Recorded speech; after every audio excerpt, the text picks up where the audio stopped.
Allez, bonsoir à tous et bienvenue dans cette classe en digital très spéciale. Nous sommes très heureux de vous accueillir dans cet autre rendez-vous de tous les mardis et tous les vendredis lorsqu'ils sont exactement 17h30 GMT.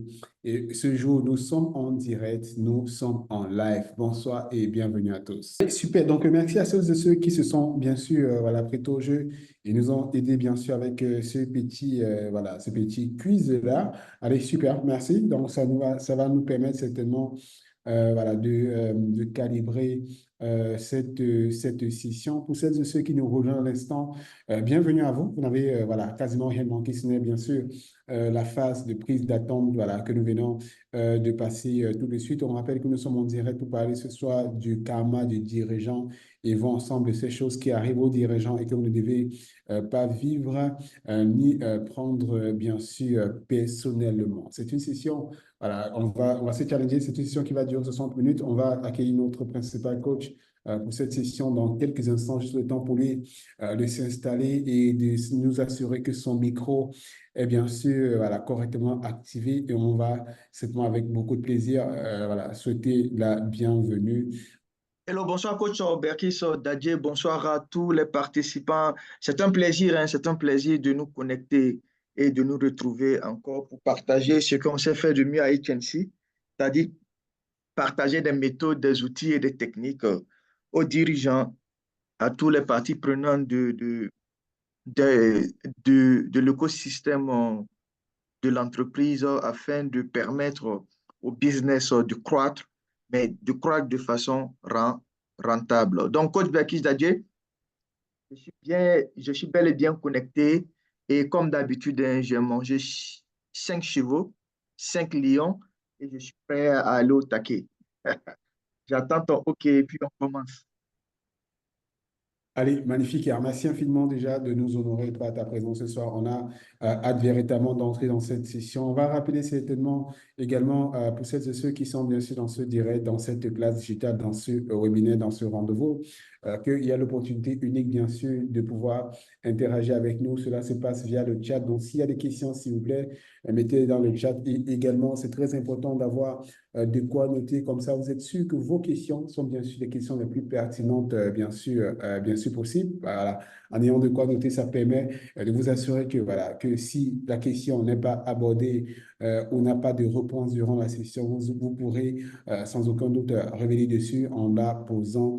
Nous ferons un plaisir d'y répondre également. Allez, une fois que vous avez fait ça, voilà, assurez-vous également d'avoir une assez très bonne qualité de connexion Internet en quantité et en qualité. Voilà, parce que parfois, ce n'est pas évident dans nos différentes vies. Donc, autant mieux voilà, se prévenir de cela, autant mieux anticiper avant d'avoir besoin d'anticiper. Allez, si vous avez fait ça, nous sommes également prêts. Donc, Oudimana, tout de suite, on va se retourner vers toi pour entrer définitivement dans cette session sur le karma du dirigeant, ces choses qui arrivent aux dirigeants et que vous ne devez ni mal vivre, ni prendre personnellement. Quelqu'un disait déjà, c'est quoi le karma du dirigeant? Allez, Oudimana, je te passe la main. Hello, bonsoir coach Berkis Dadje. Alors, c'est un plaisir d'animer cette classe digitale où on va parler d'une thématique aussi importante, c'est le karma du dirigeant. C'est le karma du dirigeant. C'est-à-dire qu'il y a des choses qui arrivent qu'aux dirigeants et que vous ne devez ni vivre mal, ni prendre personnellement, sinon vous ne vous en sortez pas. Oui, bon, le karma après, est-ce que vous voulez, on va dire les réalités, il y a certaines réalités que vivent que les dirigeants, vous voyez. Alors, vous savez, quand on est dirigeant, on est dirigeant. Et la seule option qu'on a, c'est d'accepter de ne pas être dirigeant. Dès lors qu'on accepte d'être dirigeant, on, on, on, on a la corde au cou, on a la corde au cou et on n'a pratiquement pas le choix. On n'a pratiquement pas le choix. C'est les choses des dirigeants qui s'appliquent à nous, c'est les choses des dirigeants qui s'imposent à nous. Alors, avant de continuer, j'aimerais que ça soit interactif. Donc, si vous avez des questions, posez-les dans le conversé ou bien levez la main, coach Bekis va vous donner la parole. Donc, on va faire comme coach Bekis dit, vite et, et simple. Vite et simple.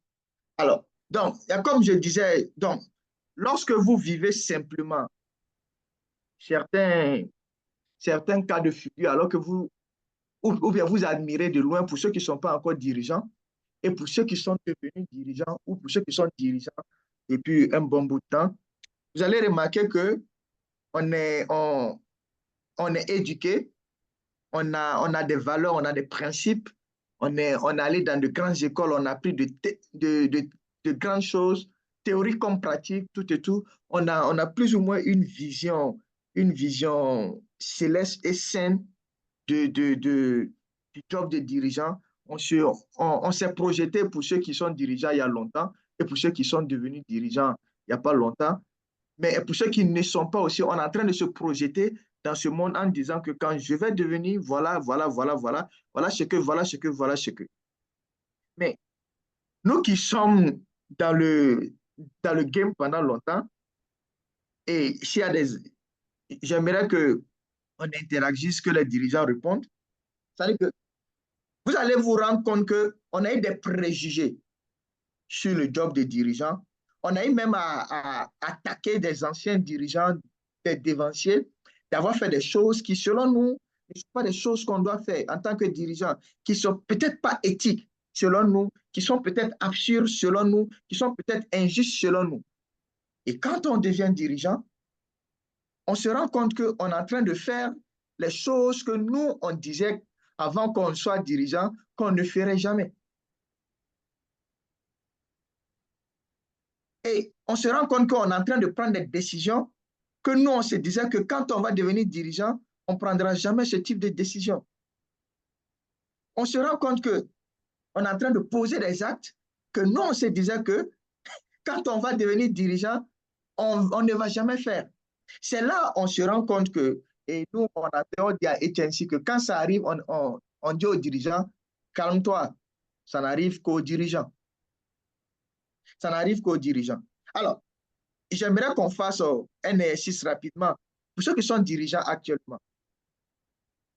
Qu'est-ce que vous vous êtes dit que vous ne ferez jamais et que la situation dirigeante vous impose à prendre des types de décisions pires ou à peu près pareils?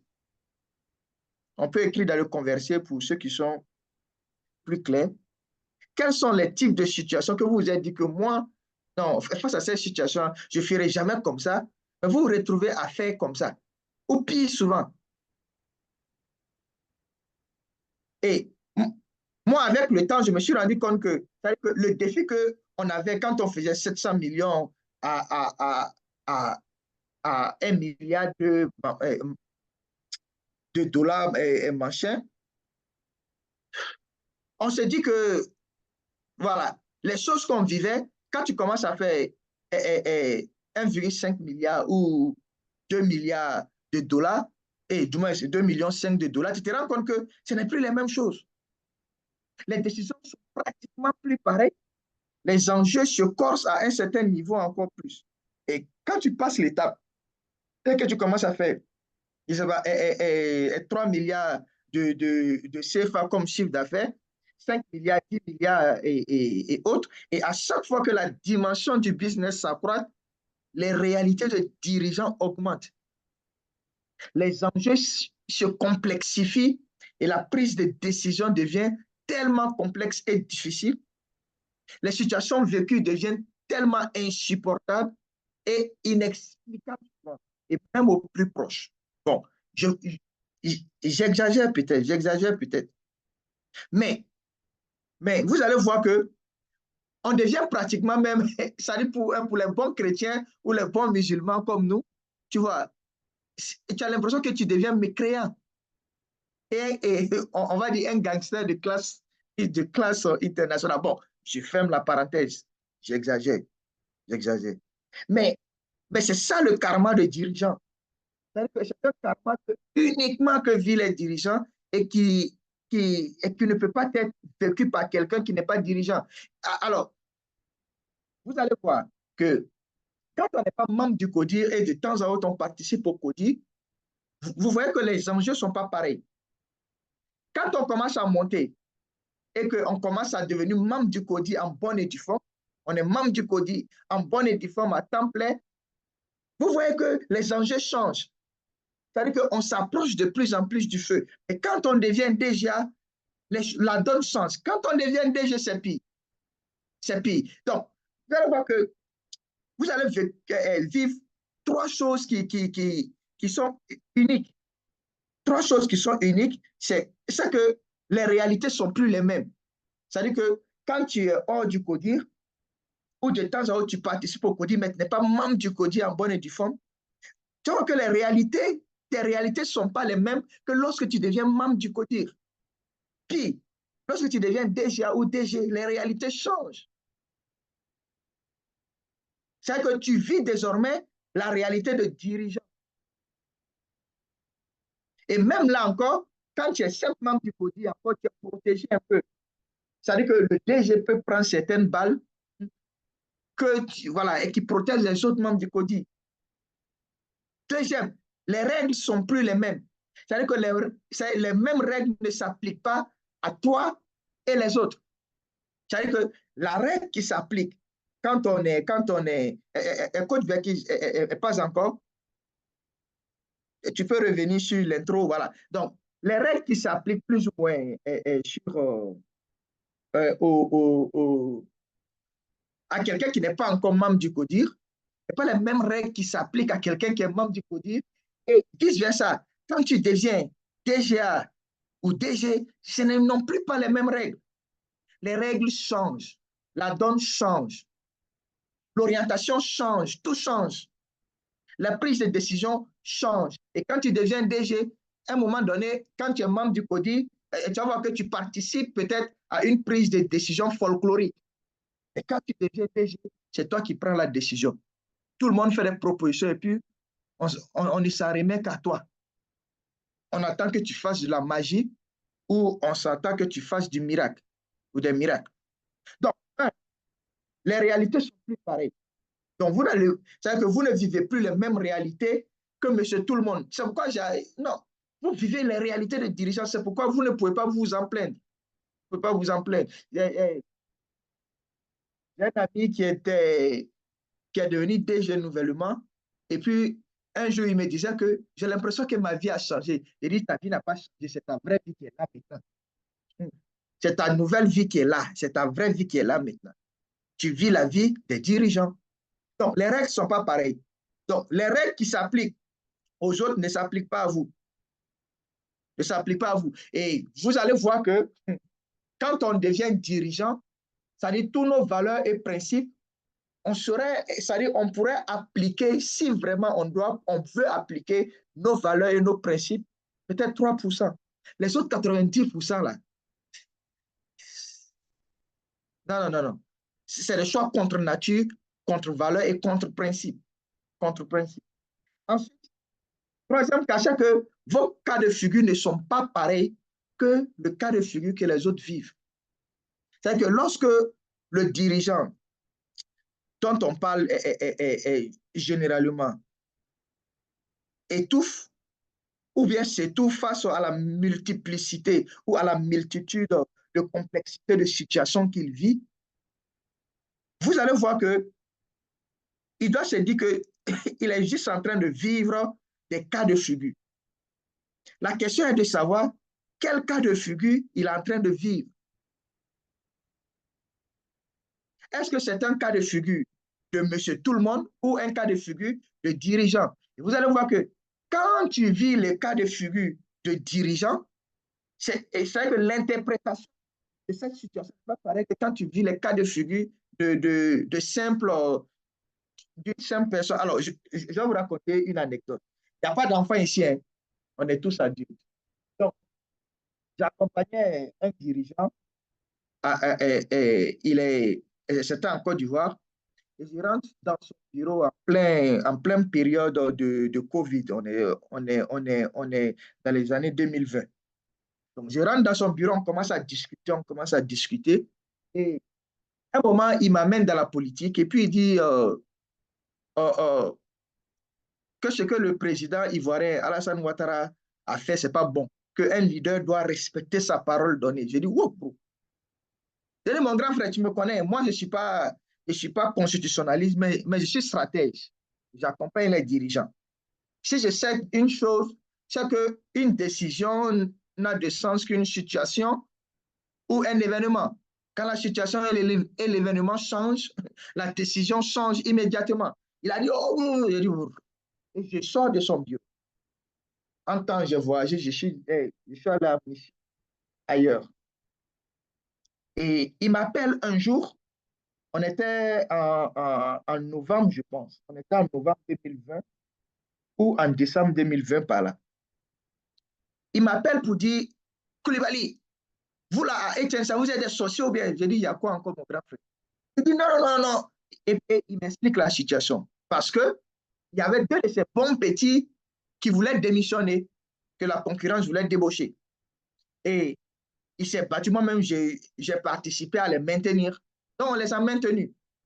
Et en plein, il avait fait des promesses qu'il devait respecter aux environs de, je crois, décembre ou novembre 2020.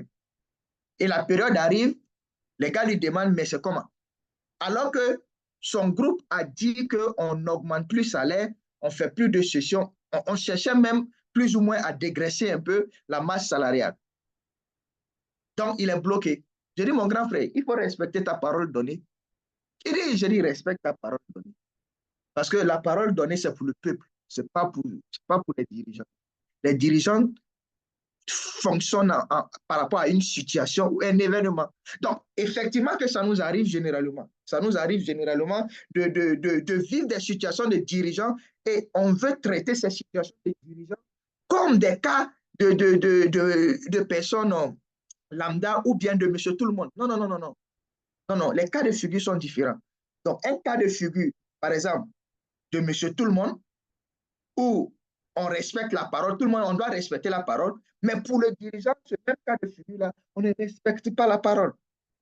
Du moins, pas que c'est intentionnel, mais c'est situationnel. C'est situationnel. Code Berkis a dit, aide-nous.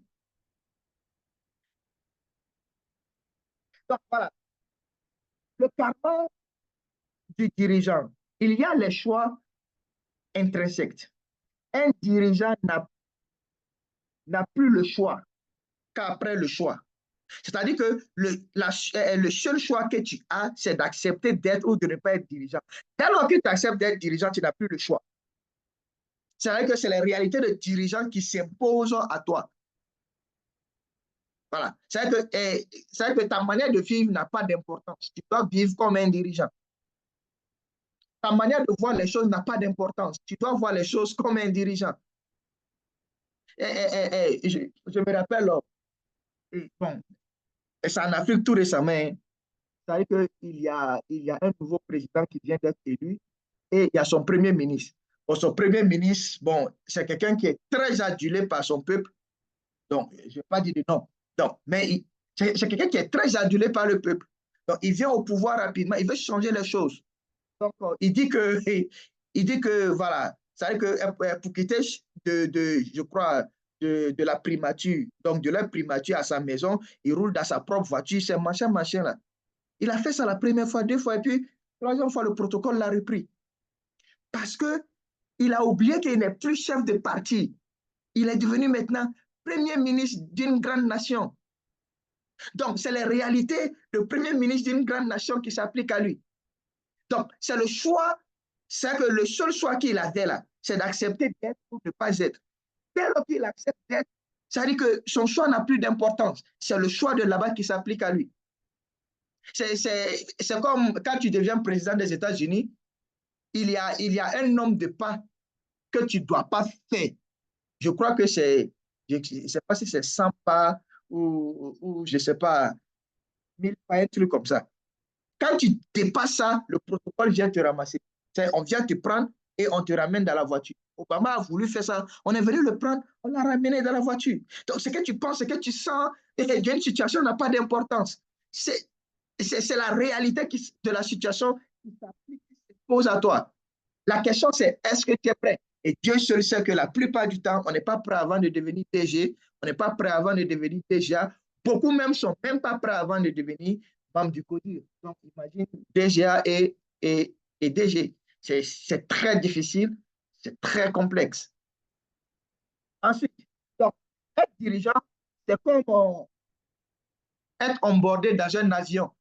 C'est-à-dire que le seul choix que tu as, c'est de rentrer dans un avion ou de ne pas rentrer.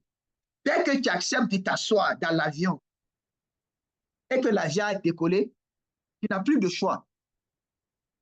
Tout s'impose à toi. C'est les règles de l'avion qui s'imposent à toi. Tu vas voir une belle jeune dame qui peut-être dans la ville même peut même pas te parler. Tu vois, quand tu décides de faire ton genre, quand tu roules dans une grosse caisse, tu vois, tu portes ton costume, tu t'assois derrière la voiture, le chauffeur te conduit. Mais quand tu arrives, quelqu'un ouvre la porte, monsieur, tu vois. Donc, la dame ne peut même pas t'approcher, peut-être dans la vie réelle. C'est elle qui te commande dans l'avion. Elle va te dire, voilà comment on porte ceinture, fais ça, fais ceci, fais cela. Tu le fais, point. Elle va dire, éteins ton téléphone, tu éteins.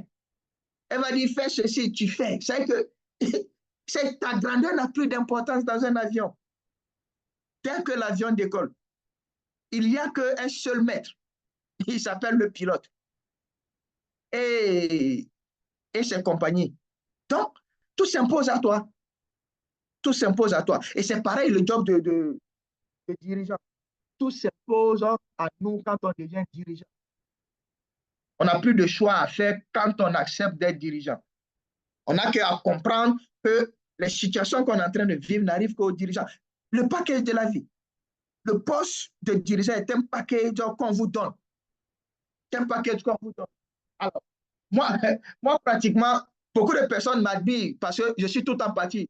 Quand quelqu'un t'appelle aujourd'hui, tu es à Abidjan, demain, quand il t'appelle, tu es peut-être à Ouaga, tu es à Bamako, tu es à Istanbul, tu es à Doha, tu es chez... Donc, les gens disent, mais toi là, tu vois, quand quelqu'un te voit, même dans mon propre pays, en Côte d'Ivoire, moi, je dors dans l'hôtel.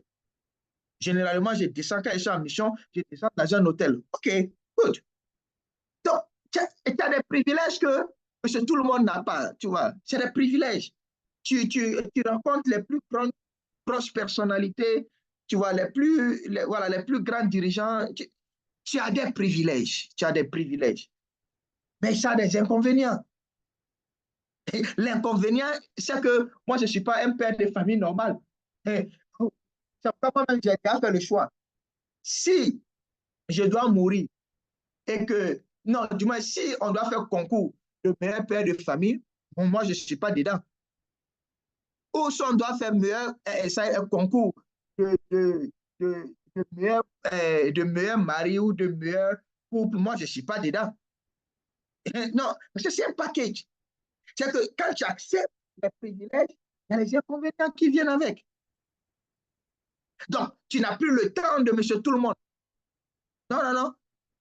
Et voilà, c'est qu'il y a des funérailles, tu ne peux plus aller dedans. Il y a des mariages, tu ne peux plus. Il y a des amitiés que tu peux. Même quand tu veux, tu ne peux pas. Même quand tu veux, là, tu ne peux pas. Donc, vous ne pouvez pas dire que vous prenez certaines choses et refusez les autres. Ça ne va pas comme ça. Donc, ton salaire ne ressemble pas au salaire des autres. Ton salaire ne ressemble pas au salaire des autres. Le type de costume que tu portes ne ressemble pas pour les autres.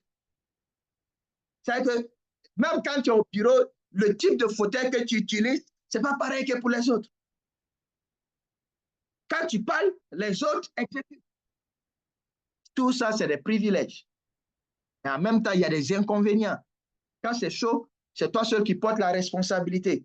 Quand il fait nuit, c'est toi seul qui a l'insomnie du chiffre d'affaires, c'est toi seul qui a l'insomnie du résultat net. Quand les chiffres ne décollent pas, c'est toi seul qui tremble. Quand tu pars au conseil, c'est toi seul qu'on chicote. On te déshabille, tout et tout, tu sors en tremblotant. Voilà. C'est un package. C'est un package. L'interdiction de la dichotomie gaming. Donc, c'est-à-dire qu'il ne faut pas avoir de l'inadéquation du game. Ça ne passe pas. Donc, on ne peut pas gagner un jeu en refusant les règles du jeu. Quand tu es footballeur, il y a des règles qui s'appliquent à toi. Quand tu es rugbyman, il y a des règles du jeu qu'il faut respecter. Quand tu es tennisman, quand tu es basketteur, etc., il y a des règles, il y a des règles, il y a des règles. Quand tu es en politique, il y a ces règles. Quand tu es en business, il y a les règles. Vous voyez qu'actuellement, quelqu'un que j'admire brillamment en tant que joueur. Samuel Eto'o, fils au Cameroun, un très grand joueur. Bon, c'est pas moi qui le dis, mais quand même,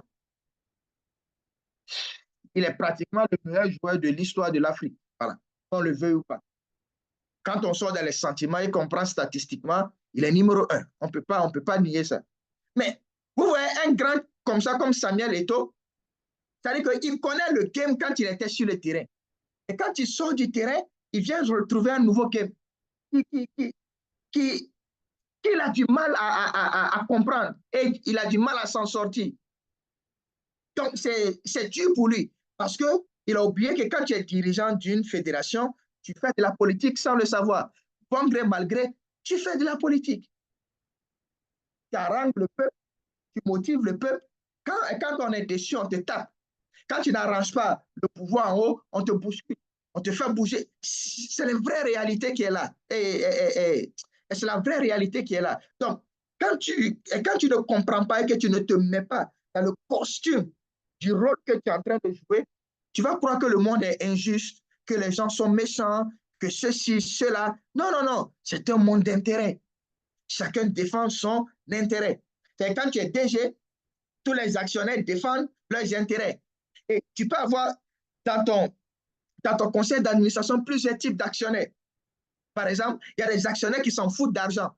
Ils sont dans le conseil, mais ils ne veulent pas d'argent. Eux, ils aiment défendre une cause. Par exemple, il y a des actionnaires dont ils ont décidé d'investir dans ton business pour défendre la cause LGBTQ+. Ouais. Donc, quand eux, ils viennent dans ton conseil, là, c'est pour voir est-ce que, je ne sais pas, la place ou l'environnement est propice pour les LGBTQ. Est-ce que les gars se sentent à l'aise? Est-ce qu'ils sont marginalisés? Là, c'est leur intérêt, ça. Donc, peu importe ce que tu vas dire, s'en foutent. Il y a d'autres, c'est l'intérêt du genre. Ils veulent voir, est-ce qu'il y a même nombre de femmes dans le CODI que les hommes? Est-ce que les femmes ont des rôles de responsabilité? Il y a d'autres qui viennent défendre l'environnement. Chacun vient défendre son intérêt. C'est un game.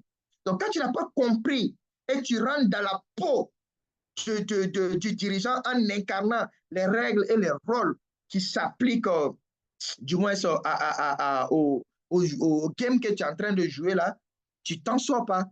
Tu t'en sors pas. Donc, la position de dirigeant est une salle de classe ou un club privé.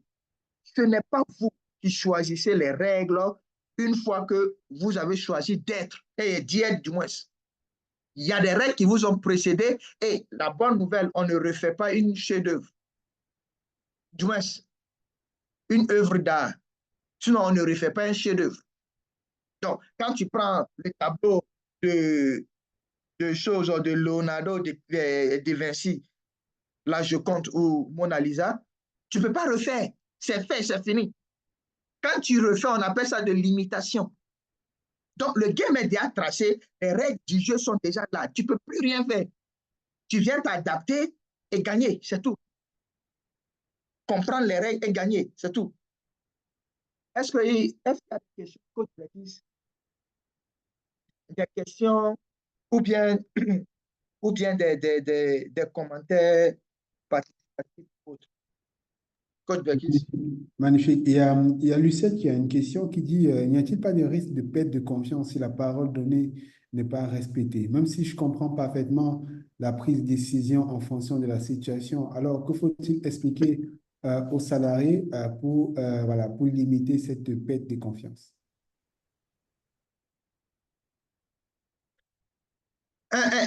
Alors, je crois que c'est pourquoi on est dirigeant. C'est pourquoi j'ai dit que c'est un package. C'est-à-dire qu'il y a, il y a les privilèges et les inconvénients. Les inconvénients, c'est que quand c'est caqué, c'est toi seul qui porte la couronne. Tu vois? Donc, non. Dieu seul sait combien de fois, quand on est dirigeant, on prend une décision et on la change par rapport aux enjeux. Maintenant, le job, c'est de faire le maximum possible pour sensibiliser les gens et les faire comprendre la situation. Du moins, c'est la majorité. Parce que quand on devient dirigeant, ce n'est pas évident de faire adhérer tout le monde. Hein. C'est très, très difficile de faire adhérer tout le monde. Mais rassure-toi que le maximum de personnes te suivent. Maintenant, comme l'adage le dit, on ne fait pas une révolution avec tout le monde. Il faut simplement avoir des hommes dynamiques prêts à mourir pour toi. Et dès lors que les gens commencent à voir la transformation, les gens et les autres commencent à s'adapter, tu vois. Mais après, non, tu n'as pas le choix. Et c'est pas pour toi que tu fais ça souvent. C'est pour le business que tu le fais. Bon, je ne vais pas prendre d'exemple politique, sinon ça peut amener des manières à vouloir donner son opinion. Mais j'arrive sur le business. J'arrive sur le business. Et je prends le cas, par exemple, du DG dont j'avais parlé, qui fait la promesse, par exemple, à ses éléments. Et puis il dit, OK, restez, ne partez pas à la concurrence, je vais donner ça, je vais donner ci, je vais donner ça. Et au moment opportun, il ne peut plus donner. C'est pas qu'il ne veut pas donner, Lucette. Il ne peut pas. Pas qu'il ne veut pas, mais il ne peut pas. Et donc, son job serait ici de quoi? D'être très transparent, montrer la situation à ces gars. Voilà la situation qui prévaut. Voilà la situation qui fait qu'on ne peut pas le faire maintenant. On va le reporter. Donc, tu les mets en confiance, mais après, tu vois, l'humiliation fait partie du game. Et l'une des choses qui fait qu'on a du mal à être de bons dirigeants, c'est parce qu'on ne veut pas être humilié. On ne veut pas être humilié. Alors que l'humiliation fait partie du game. Donc, quand tu prends, par exemple, une telle décision, tu as honte, tu es humilié. Tu vois, c'est que des petits qui te respectent. Parce que parce qu'ils pensent que quand tu dis tu fais, tu te rends compte que tu ne peux pas faire. Parce que tu n'es pas un héros.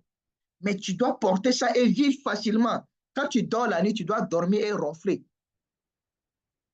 Pourquoi on fait la formation? Parce qu'on vit ce type de situation et on a du mal à les supporter. On les vit très mal. C'est pourquoi on fait la formation d'ailleurs. Pour comprendre que ça n'arrive pas qu'à nous seulement. Ça n'arrive qu'à tous les dirigeants. À tous les dirigeants.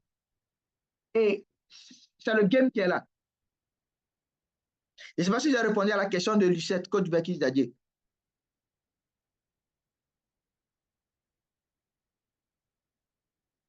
Bekis? Coach Bekis? OK. Est-ce que j'ai répondu à la question de Lucette? Est-ce que Lucette en ligne?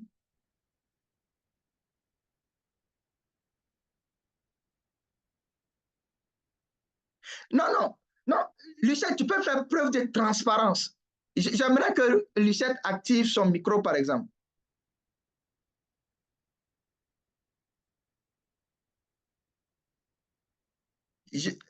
Coach Bekis peut activer le micro de Lucette. OK. Lucette peut prendre la parole. Oui, voilà. Vous m'entendez? Oui, oui, je vous attends. Oui, oui, oui, je comprends très bien les arguments que vous avez donnés. Oui, et ça me va. J'étais justement en train de l'écrire. Effectivement, je comprends parfaitement la situation. On avait promis une augmentation, on ne peut pas le faire. Effectivement, on ne va pas le faire envers et contre tout pour pouvoir prendre le risque de déstabiliser l'entreprise. Mais si vraiment, très clairement, on explique la situation aux salariés, s'ils acceptent de comprendre, il n'y a pas de souci. Et si vraiment ils ne veulent pas comprendre, ils ne veulent rien entendre, eh ben, vous êtes le dirigeant, vous avez fait ce qu'il fallait, c'est tout, vous avez expliqué. Donc, ça va. Je comprends, oui, je comprends. La transparence, c'est très important. Et si on fait preuve de transparence, on est clair et ça va. Je pense que ça va. Merci beaucoup. Oui, maintenant, ce qui est bien dans l'affaire, c'est que souvent même, on peut pas te comprendre. C'est comme, c'est comme ton enfant de 6 mois, 17, Oui. qui prend un couteau à double tranchant. C'est-à-dire que le Mhm, couteau est tellement tranchant que toi, tu vois, il est en train de jouer avec le couteau et il approche ça vers son ventre. Et toi, très craintif, du coup, tu vas arracher le couteau dans sa main. L'enfant se met à pleurer. Peu importe l'explication que mhm, tu vas lui donner, il ne va pas comprendre, n'est-ce mhm. pas? Mais en tant que parent, tu ne vas pas lui donner le couteau. Bien sûr. Non, non, Mhm, tu ne vas pas lui donner le couteau. Il va pleurer il peut même tomber malade et tu vas l'amener à l'hôpital et tu ne vas pas lui redonner le couteau. Parce que toi, tu connais les conséquences du couteau. Mais l'enfant ne connaît pas. Pourquoi? Parce qu'il n'a pas une vie synoptique, il n'a pas une vie à 360 degrés, il n'a pas vu une vie plus large et plus détaillée de la situation. Et il Absolument. n'a pas vécu une certaine expérience liée à ce qu'un couteau peut faire à quelqu'un. Donc, l'enfant ne peut pas connaître la dangerosité du couteau et pourquoi tu arraches le couteau. Donc, quand tu arraches, tu acceptes. S'il doit pleurer, tu donnes ton dos. Si on doit te taper, on va te taper. Et puis, Tout à tu fait. vois. Mais voilà, il ne faut pas s'auto-flageller. Ou bien, il ne faut pas Ah rentrer dans oui, ça une c'est sûr. dimension où tu culpabilises, tu vois. C'est de ma faute. Non, non, non, non. Ce n'est pas de ta faute. Et ce n'est pas toi, Lisette, qui l'a fait. C'est la dirigeante qui a pris une décision pour la pérennité Absolument. de la rentabilité de l'entreprise. Il ne faut pas être malveillant. Voilà. C'est-à-dire qu'il y a des Voilà, tout à dirigeants fait. malsains. Ils décident de faire quelque chose pour son propre intérêt. C'est bon, c'est bon. Mais après, quand on t'attrape, c'est pas bon. Voilà. Mais tout ce que tu Oui, fais pour l'entreprise, là, il n'y a pas de voilà. défi. C'est l'entreprise qui va répondre après. Tout ce que tu fais pour le bien de l'entreprise, fais-le. Voilà. Fais-le. Oui, Donc, c'est plutôt ça. Code Verkis, tu as d'autres d'accord. questions? Oui, oui. Code Magnifique. Verkis? Yes, merci infiniment, Lucette. Allez, on va. Je sais pas si tu permets qu'on prenne d'autres questions ou sinon on va. Oui, vas-y, vas-y. Est-ce qu'il y a une autre question? On va la prendre rapidement. D'accord, magnifique. On a une question de Conan qui dit, dans ce cas précis, quelle a été la suite de l'histoire? Les employés sont-ils partis du fait de la promesse non tenue? Alors, il y a un qui est parti. Mais il n'est pas parti maintenant. Je crois que c'est le début de 2024 qu'il est parti. Donc, on ne peut pas mettre ça dans le cadre du fait que c'est à cause de la promesse. Mais ils ne sont pas partis quand même. Il y a un qui est toujours là. Mais le défi, c'est le nom de qui? Code Bekis. Tu as dit quel nom? Conan, c'est Conan. Oui, oui. Le défi, M. Kona, c'est que non, la question n'est pas est-ce qu'ils vont partir ou est-ce qu'ils ne vont pas partir. Ce n'est pas ça l'enjeu. L'enjeu, c'est, OK, en tant que dirigeant, en tant que dirigeant, qu'est-ce que je fais face à ce type de situation? C'est ce qui est le plus important. C'est-à-dire qu'en tant que dirigeant, quel type de décision je prends? Maintenant, quand je prends la décision, comment je l'assume et comment je vis à l'aise avec? Parce que pourquoi? Je sais que j'ai fait le choix intrinsèque. Je sais que c'est un package de vie et je sais qu'il ne faudrait pas qu'il y ait une interdiction dichotomique dans le game. C'est-à-dire qu'il ne faudrait pas que j'utilise des règles qui ne sont pas des règles du jeu, ou du moins appliquées à un dirigeant. C'est plutôt ça. Parce que des dirigeants, dans ce cas-là, ils peuvent culpabiliser comme lui culpabilisait. Il culpabilisait. Donc, j'étais en train de lui dire, non, non, non, tu n'as rien fait de mauvais. C'est-à-dire que c'est une situation auquel tu fais face et tu ne peux rien changer dedans. Donc, le groupe dit, on ne va pas faire, on ne va pas faire. Et on peut essayer de jongler souvent, mais dans son cas, on était en plein Covid, en pleine période de récession, oui, de récession mondiale. Donc, on peut rien faire, M. Kounan. Donc, tu prends la décision, tu l'assumes. Maintenant, comme je l'ai dit derrière, il ne faudrait pas que tes gars pensent que tu es malhonnête ou que tu les as fait une promesse que tu ne veux pas. Non, non, non, ils doivent savoir que tu veux, mais la situation fait que tu ne peux pas. Parce que tu vois la différence, M. Kona. Tu veux. Ils doivent savoir que vraiment le dé, je veux. Mais la situation fait qu'il ne peut pas. Donc, rien que ça, ils n'ont qu'à comprendre ça. Le reste, là, l'entreprise, c'est comme un marché après. Et quand quelqu'un rentre là, c'est pour sortir après. Donc, on peut pas se plaindre du fait que quelqu'un est parti ou qu'il n'est pas parti. C'est pas ça le jeu. C'est pas ça l'enjeu. Même si c'est vrai, il faut se battre pour maintenir les talents et les retenir. Mais après, on- non, non, non, il faut que, et quand quelqu'un doit partir, il doit partir. C'est pas mauvais. C'est bon, monsieur Kona.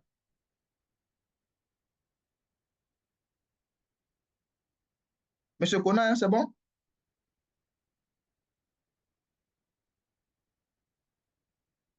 OK. Wonderful. On va continuer. Exactement. Alors, lorsque le dirigeant refuse son karma, voilà ce qui, voilà ce qui arrive, Code Bekis. C'est que, généralement, toute réalité qu'on refuse nous revient plus fort et 3 fois plus fort. Ça veut dire que tout ce que tu fuis te suit. Prie Dieu de ne pas te retourner. Si ça t'a pris, tu es mort.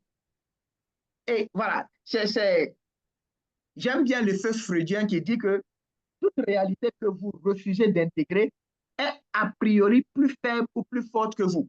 Absolument. Donc, et la force que vous utilisez pour refouler lui donne la force de revenir plus fort. Si c'est une réalité, elle reviendra toujours plus fort jusqu'à ce que vous l'intégriez. C'est ça la réalité des dirigeants et c'est ça le karma. Vous voyez, moi, je suis musulman. Moi, je suis musulman et je suis xénophobe de surcroît. Bon, pour ceux qui sont ivoiriens, savent quand même c'est quoi le peuple xénophobe. C'est qu'on est éduqué avec vraiment des principes culturels extraordinaires. Extraordinaires. Et chez nous, on fait partie des rares peuples parfois où la royauté n'est pas un jeu chez nous. Tu vois, il y a nous et puis les Akans, pratiquement. Mais la royauté n'est pas un jeu chez nous. Donc, c'est de quoi le respect non, on est la discipline, tout et tout. Même il y a ce qu'on appelle le bois sacré, le poro. C'est-à-dire on t'envoie là-bas bon, avant qu'on ait tout ce qui est éducation occidentale aujourd'hui. Chez nous, avant, et occidentale et religieuse d'ailleurs.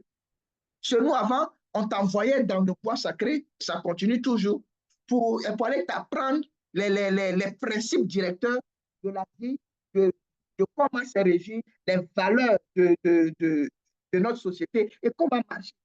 C'est très strict. Donc, moi, je viens de là et en plus, je suis musulman. Je suis musulman. Donc, vous vous imaginez que j'ai eu du mal à accepter plusieurs réalités de dirigeants. Plusieurs réalités. Moi, par exemple, alors, moi, l'une des premières réalités que j'ai compris en tant que businessman qui m'a frappé au jeu, c'est que, tu vois, ça dit qu'on ne peut pas être entrepreneur et payer les gens, normalement. Et si jamais tu n'arrives pas à payer les gens, c'est pas grave. Tu n'as pas te tuer pour ça.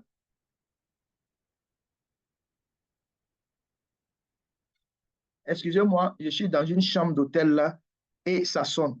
Je ne sais pas s'il y a quelque chose ou quoi. Excusez. OK.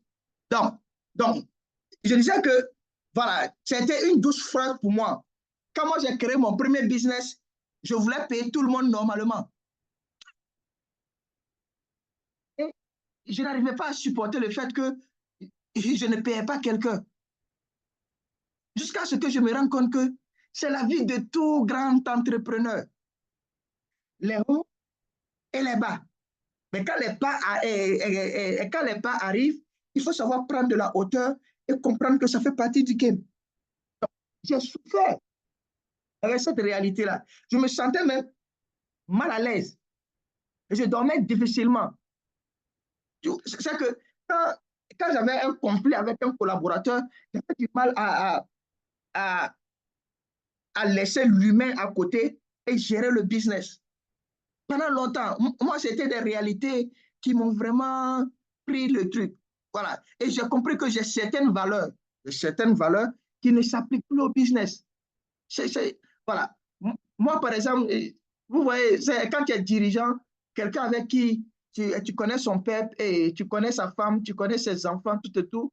Vous êtes en collaboration depuis plusieurs années et un bon matin, tu dois virer la personne. Vous imaginez la difficulté. Donc, c'est pas compliqué. Et je puis vous dire que j'ai laissé des business s'écrouler pour ça. Avant de comprendre que quand tu dois décider en tant que dirigeant, il faut décider.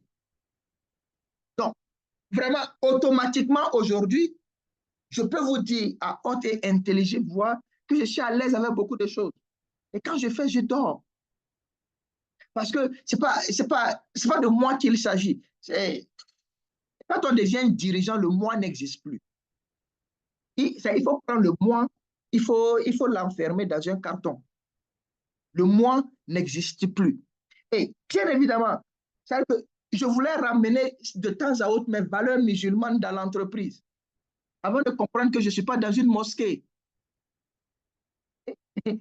Voilà. Les choses se passent dans une mosquée, ça ne se passe pas comme ça en business.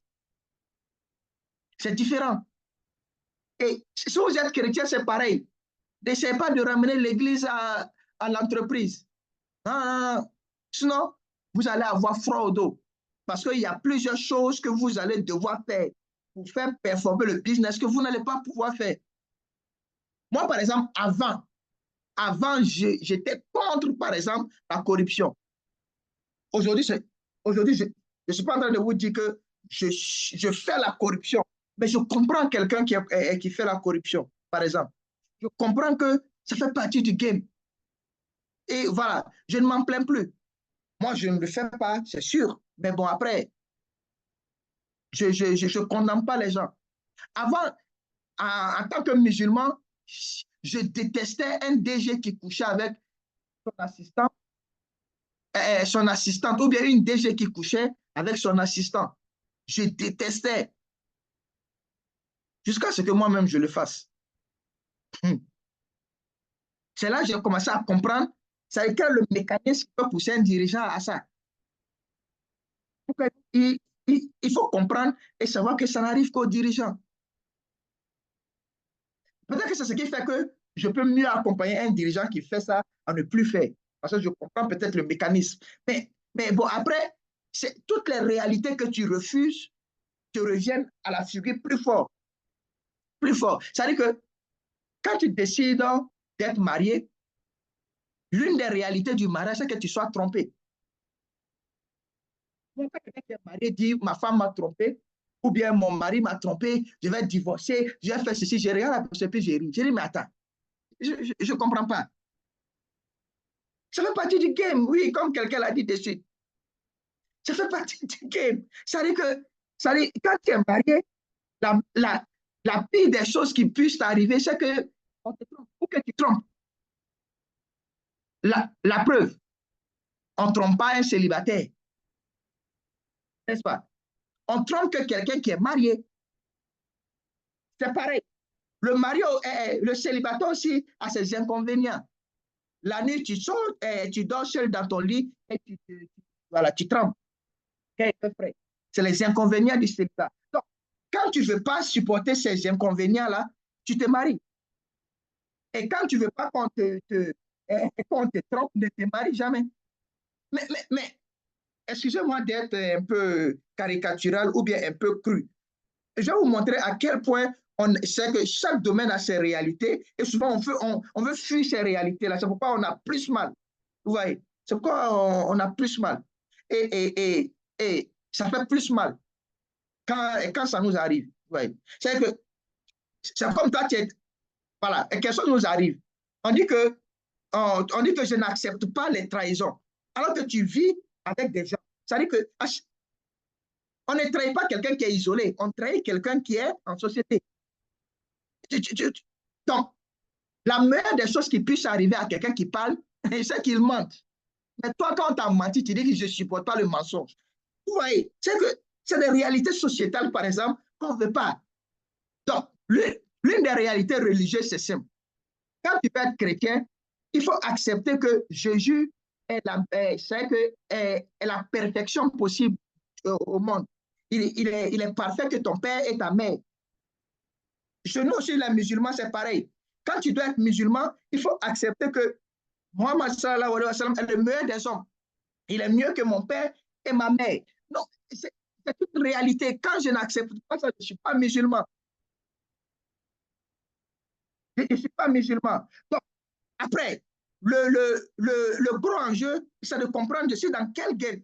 Donc, quels sont les inconvénients et les avantages, du moins, quelles sont les vraies réalités de ce game-là, qui n'arrive qu'aux gens de ce game-là.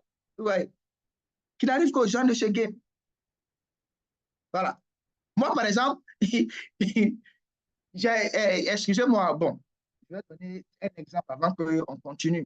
Je vais donner un exemple avant qu'on continue. Excusez-moi de la caricature un peu, je suis désolé.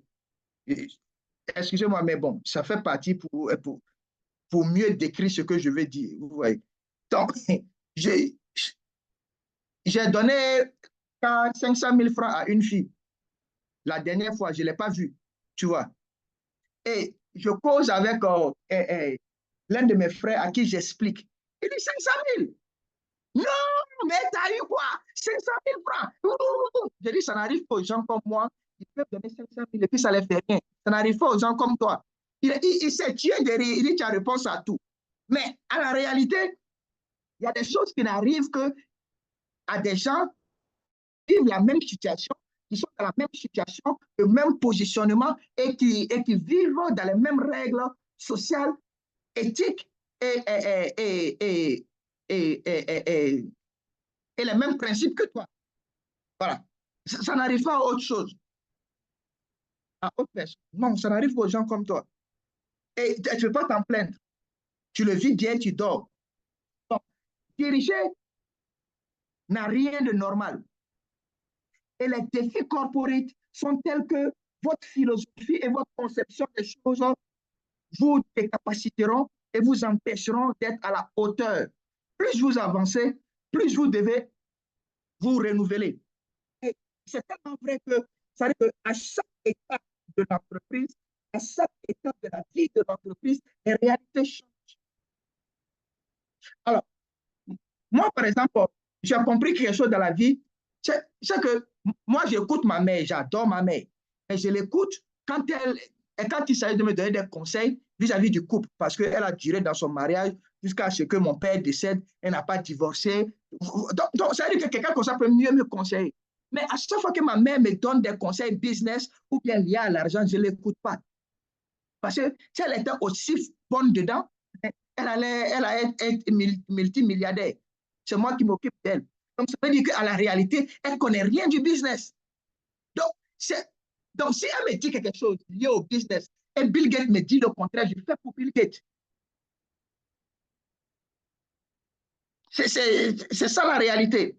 C'est que si ma mère me dit quelque chose lié à l'argent ou au business et que Elon Musk me dit le contraire, je fais pour Elon Musk. Donc, à chaque étape de la vie, il faut se renouveler. Il faut savoir de quoi parle le sujet. Donc, les conseils de ma mère liés à l'argent ou au business, c'était peut-être jusqu'à ce que j'ai peut-être 11 ans ou 12 ans. Elle est dépassée. Et ce qui nous arrive généralement, c'est que nous, on prend nos valeurs, nos principes, nos éducations de quand on ne travaille pas et on les apporte quand on travaille.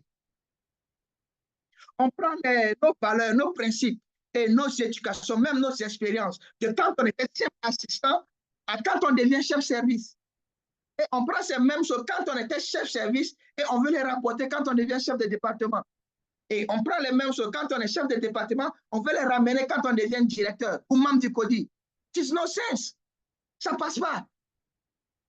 C'est comme à chaque fois que tu passes des classes. C'est quand tu quittes l'école primaire pour aller au collège, tu te rends compte que la vie est autre. Quand tu quittes le collège pour aller au lycée, tu te rends compte que la vie est autre. Quand tu quittes le lycée pour aller à l'université, tu te rends compte que la vie est autre. Quand tu quittes l'université pour le travail, tu te rends compte que la vie est autre. À chaque étape, il faut se renouveler. Mais se renouveler avec les valeurs, les principes et du moins, oui, les principes fondamentaux de là où tu te trouves. Là où tu te trouves. Et commencer à intégrer les principes et les valeurs de là où tu veux aller, mais tu n'y es pas encore. C'est très fondamental. Donc, ça n'arrive qu'aux dirigeants. Ou encore, ça fait partie du job. Donc, chacun a qu'à écrire dans le conversé, ça n'arrive qu'aux dirigeants. Écrivez. Tout ce qui vous arrive en tant que dirigeant, que, voilà, ça veut dire que les difficultés familiales que vous avez avec madame parce que vous rentrez en retard, ça n'arrive qu'aux dirigeants. Ou avec monsieur parce que vous rentrez en retard, ça n'arrive qu'aux dirigeants. Le fait que vous ne puissiez pas voir chaque fois les enfants comme, comme quelqu'un qui est un gros chômeur ou bien quelqu'un qui n'a pas le niveau de responsabilité que vous avez, ça n'arrive qu'aux dirigeants. Le fait que vous ayez des collaborateurs qui ne comprennent pas, vous répétez, ils ne comprennent pas, vous répétez, ils ne comprennent pas, vous avez l'impression de... Mais ceux-là, ils ont les diplômes comment? Ça n'arrive qu'aux dirigeants. Le fait que vous couriez derrière le chiffre d'affaires, vous n'arrivez pas à l'atteindre, vous avez l'insomnie, vous avez mal à la tête, vous avez l'impression que le monde vous... Ça n'arrive qu'aux dirigeants. Ça n'arrive qu'aux dirigeants. Écrivez. Sur vos calepins, ou bien dans le conversé pour les plus courageux, ça n'arrive qu'aux dirigeants. Désormais, tout ce qui vous trouve lié à l'entreprise, ça n'arrive qu'aux dirigeants. Vous devez virer des gens avec qui vous avez grandi, ou bien des gens que vous avez recrutés, vous avez bercés, mais vous devez les dire, ça n'arrive qu'aux dirigeants.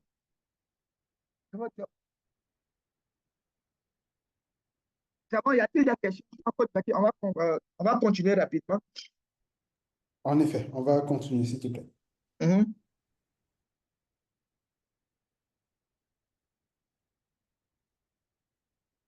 Alors, il y a 12 choses absurdes qui n'arrivent qu'aux dirigeants. Coach Becky Salongi. La première des choses, c'est de savoir que vous aurez la contradiction avec vous-même. C'est-à-dire que quand on commence à être dirigeant, quand on est dirigeant à un certain niveau, on a une contradiction avec nous-mêmes. Je me rappelle, j'ai un gars là. C'est un autre chauffeur. J'arrive à Dakar. Il doit aller me déposer à un rendez-vous.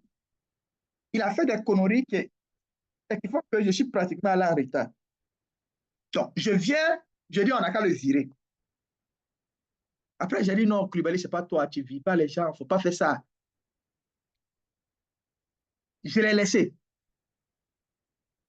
Quelque temps après, on a eu un gros deal. Un gros deal qu'on exécute avec une grosse boîte. Vraiment, c'est un très gros deal. Le premier jour d'exécution du deal, le gars, on doit être là-bas à 8h30 minimum. Le gars, il nous dépose à 9h15. Ça va. Et dans la voiture, on lui demande, on dit, Joe, mais qu'est-ce qui n'a pas marché? Il dit que lui fait Yango. J'ai mis ma main sur ma tête, j'ai crié. Il dit que lui fait Yango la nuit.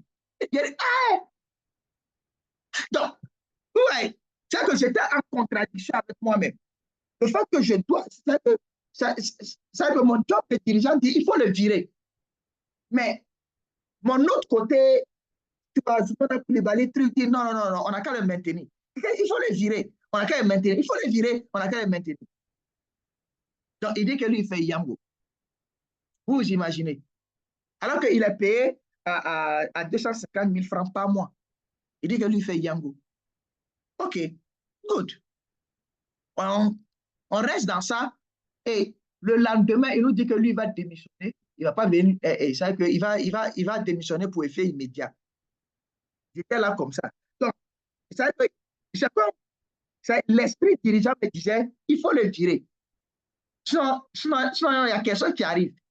Mais je suis resté à... J'ai voulu être le musulman. Je suis resté à faire des conneries et le gars, il me lâche en plein bateau. Donc, souvent, on est en contradiction avec nous-mêmes. Ah, OK, quelqu'un me demande c'est quoi Yango? Yango, c'est comme ces choses, on va dire euh, Uber, Uber chez vous, je ne sais pas s'il y a Uber aux choses au Burkina ou voilà, je vais tester. Est-ce que vous voulez? Merci beaucoup, Jean-Pascal. Et puis, Louise. Je vais tester, on va dire comme ça. Je vais tester, on va dire comme ça. Je ne sais pas si jusque-là, la personne comprend. Hein. Voilà, équivalent de. Non, non, non, pas en Côte d'Ivoire, parce qu'il y a Yambo en Côte d'Ivoire. Les Ivoiriens comprennent. Et je pense que peut-être c'est ceux qui sont vers le Burkina et autres qui ne vont pas comprendre. Donc, Uber, je crois que tout le monde connaît Uber quand même. Voilà, ou bien Gozem au Bénin, voilà. Gozem au Bénin et autres. Je devais me séparer du Badalo il y a longtemps. Mais vous avez vu ce que l'idiot me fait. Donc, souvent, on est en contradiction avec nous-mêmes. Je ne vois pas d'écran. On est en contradiction avec nous-mêmes parce qu'on doit faire des choses qu'on a refusé de faire. Ou bien on doit faire des choses dont on doute. On doit faire des choses dont on doute et c'est très grave.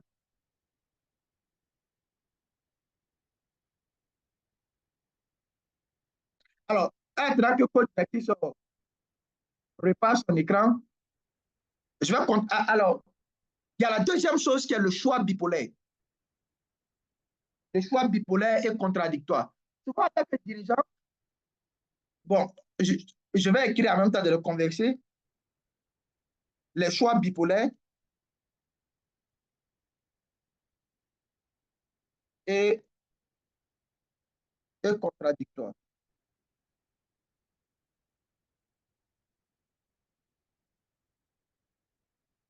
J'espère que vous voyez ça dans le converser. Hein. En même temps, ça nous permet de gagner le temps en attendant que Coach Berkis Dadje finisse.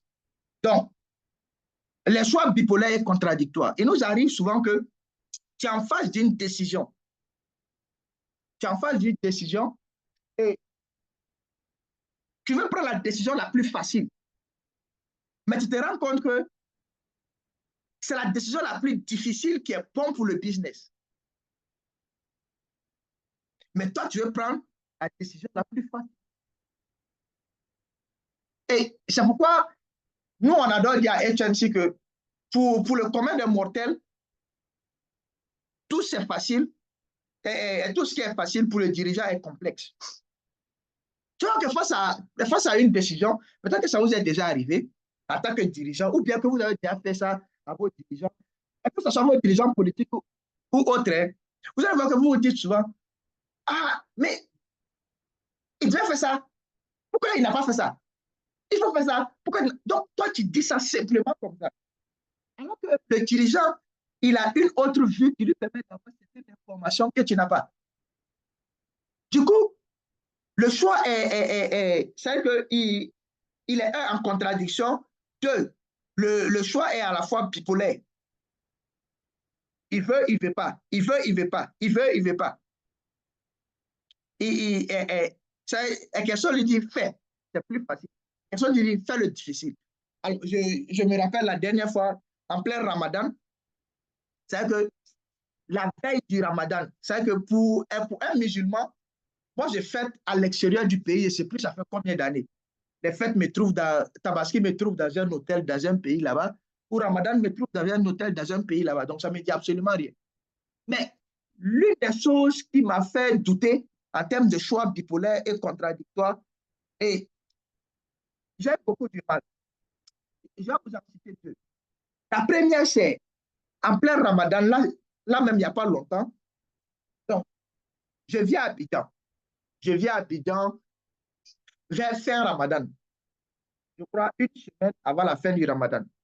Donc, je dis, bon, pour une fois, je vais faire le Ramadan à Abidjan, en famille, tout et tout. Et là, ce qui arrive, c'est que Coach Bekis essaie de nous aider avec la présentation, s'il te plaît. Coach Bekis, tu es là?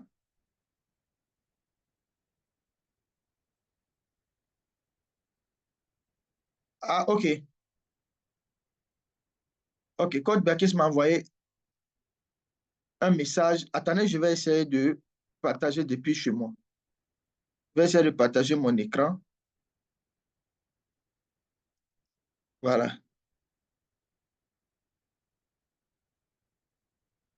OK. Excusez-moi une seconde rapidement. OK. Tac,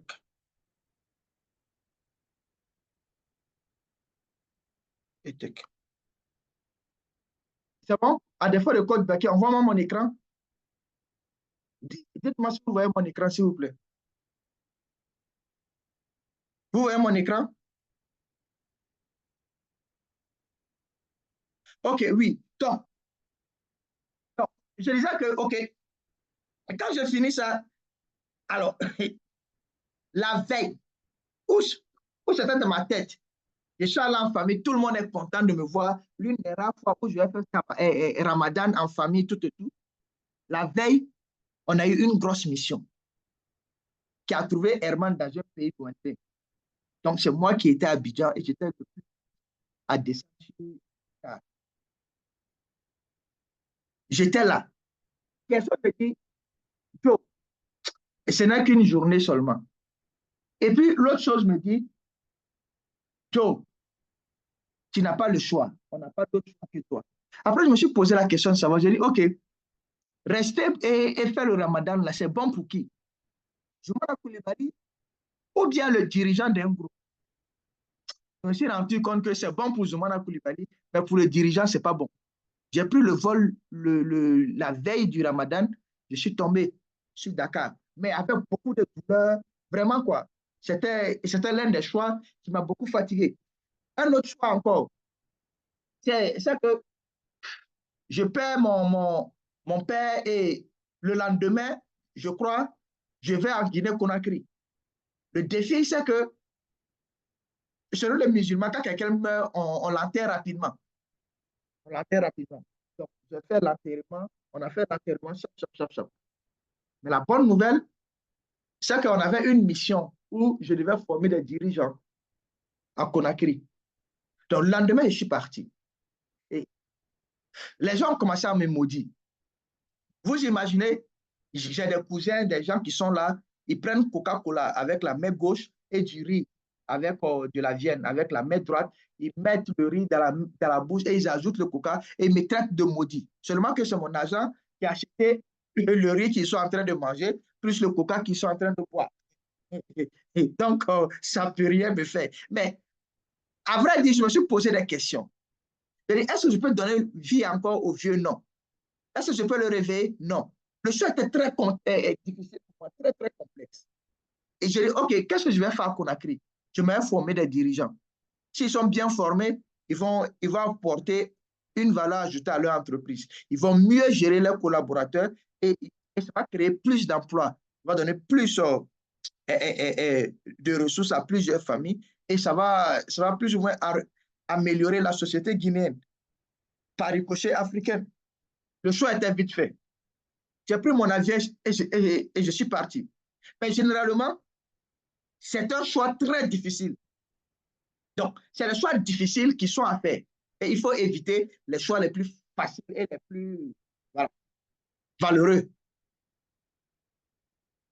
Ensuite, troisième élément, c'est l'incapacité à décider entre les options toutes dangereuses. Souvent, tu sais que tu as des situations où toutes les décisions que tu vas prendre sont dangereuses. Il y a des situations où toutes les décisions que tu vas prendre sont tous dangereuses. Mais tu vas décider. Par exemple, je me rappelle la dernière fois, bon, je vais vous dire une connerie, c'est une formation. Et tous ceux qui sont dirigeants d'entreprise vivent des choses. Donc, je vais vous partager une connerie. Bon, ceux qui nous suivent il y a longtemps savent qu'on est très pragmatique. Et donc, je ne vais pas sortir dans le pragmatisme. Alors, ceux qui nous offrent le billet d'avion, vous savez que chez nous, les billets d'avion coûtent très cher, trop cher. Donc, on devait le gars. Il dit que si on ne dépose pas une certaine somme, il va pas, il va pas libérer de billets. Entre-temps, on a 4 à 7 personnes qui doivent voyager. Et à ça, dans le même temps, il y a, on doit faire un événement, on doit faire plusieurs événements. Et on devait, c'est que on devait gérer les hôtels dans tous ces pays-là en même temps. Sinon, on ne pourra pas faire l'événement. Donc, on est bloqué. L'argent va où? C'est que c'est les rares fois où tu as l'argent, mais tu ne sais pas, l'argent va te servir à quoi. Donc, tu ne sais pas où tu vas mettre l'argent. Donc, souvent, tu es là comme ça, tu as l'incapacité de décider. Plusieurs options dangereuses. Tu laisses pas comme ça, les collaborateurs qui ne comprennent pas, ils vont dire, mais l'hôtel nous met la pression. Hein. Qui va te dire, mais attends, l'agence de voyage nous met la pression. Hein. Mais lui, il ne sait pas que toi, tu es là, tu ne sais pas, tu sais pas décider. Parce que toutes les options sont dangereuses. Parce que le défi, c'est quoi? C'est que quand tu gères là-bas, on est presque à la fin du mois, les collaborateurs vont venir te regarder. Tu sais comment? Donc, souvent, c'est que tu es entre le marteau et l'enclume. Mais c'est que les collaborateurs qui sont en bas ne voient pas et ne comprennent pas. C'est comme le soleil. Plus tu es loin du soleil, c'est beau, c'est joli. Ça va. D'après, les plans même disent on va bronzer. Mais la bonne nouvelle, c'est que plus tu t'approches du soleil, plus le soleil brûle. Donc, plus tu es dirigeant, plus tu fais face aux vraies réalités de l'entreprise. Contrairement aux autres collaborateurs qui sont loin. Tu vois qu'un collaborateur, lui, il est en train de vivre une petite partie. L'autre est en train de vivre une petite partie. Maintenant, c'est toutes ces parties cumulées là, c'est déposé sur la table de quelqu'un. Lui, il doit décider. Et c'est très douloureux. Mais ne vous inquiétez pas. Tout ça là, ça n'arrive qu'à tous les dirigeants. Ça arrive au DG de Orange, ça arrive au PDG de Orange, ça arrive au DG de MTN, ça arrive au PDG de MTN, ça arrive à NCA, ça arrive à EcoBank, ça arrive aux dirigeants. Tout, c'est la vie des dirigeants qui est là. Ça arrive au président de la République. Tout, c'est la vie des dirigeants qui est là. Donc, si vous vivez ça, ne vous inquiétez pas. Vous êtes dans le même bateau. Si vous ne vivez pas ça, ça va venir. Et le jour que vous serez en train de vivre ça, ne vous inquiétez pas. Dites-vous qu'il y a un connard qui vous a déjà dit que c'est la vie des dirigeants qui est là. Donc, la vanité stratégique, faire le maximum, mais ça ne marche pas. Soit que tu as vu de mettre la main sur la tête comme ça dans le bureau pour crier « Wow !» Parce que tout ce que tu pensais possible, tu as tout essayé. Rien ne marche. Je vous le dis, ça arrive qu'aux dirigeants. Même nous qui accompagnons les dirigeants, là, ça nous arrive aussi. C'est le game qui est comme ça. L'obligation de faire les choses avec lesquelles on n'est pas à l'aise. Je vous ai donné beaucoup d'exemples de suite. Si 100 choses que tu vas faire, tu n'es pas à l'aise avec 97 quand tu es dirigeant. Toi-même, tu n'es pas à l'aise avec. C'est-à-dire que s'il s'agit de toi, ta personne, là, tu ne vas pas faire. Mais après, il s'agit de l'entreprise, tu es obligé de faire. L'obligation d'accepter les douleurs qui vont avec la fonction. C'est ça. C'est que beaucoup de personnes ne veulent pas accepter la douleur. C'est qu'ils veulent être auprès du soleil, avoir la lumière du soleil, mais ils ne veulent pas être brûlés par le soleil. Ça ne marche pas. L'obligation d'accepter les humiliations qui vont avec la fonction. C'est une fonction humiliante. Moi, je me rappelle, on devait à un partenaire là, la jeune dame là, Wallah, c'est pas que je ne suis pas humble, Wallah, j'ai l'argent qu'elle. Moi, ma personne a l'argent que sa personne. Mais comme on a un business et que mon entreprise doit son entreprise, c'est qu'elle m'a lavé la dernière fois de poisson pourri. Hey, business, hein?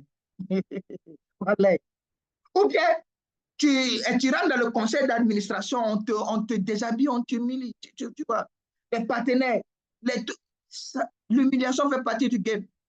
C'est quelqu'un qui n'est pas prêt à accepter l'humiliation, il n'est pas prêt à être dirigeant. L'obligation d'accepter les pressions qui vont avec la fonction. Et les pressions qui vont avec. Quand tu n'es pas prêt à accepter ces pressions-là, tu es mort. Et tu as des pressions de toutes parts. Et comme je disais, pression venant du conseil d'administration. Et le conseil d'administration qui est multiforme. Chacun a ses intérêts. La pression des collaborateurs, la pression des clients, la pression du marché, la pression des fournisseurs, la pression des partenaires. Donc, bref, la pression de l'État et des régulateurs. Autrement dit, toutes les parties prenantes.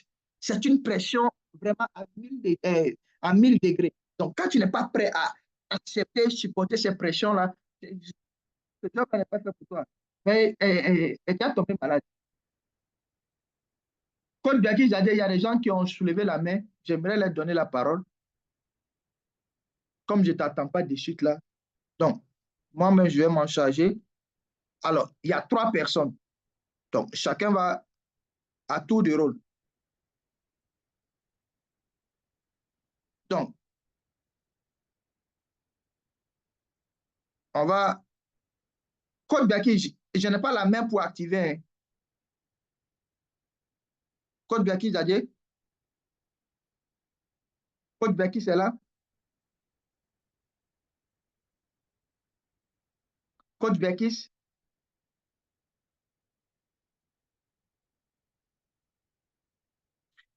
Alors, j'ai Bélier qui a levé les mains.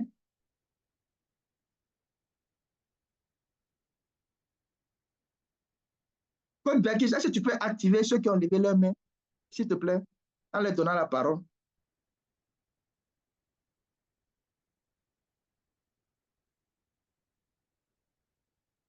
OK.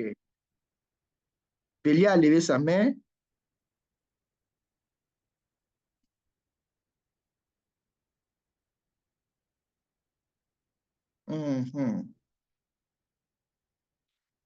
Excusez-moi,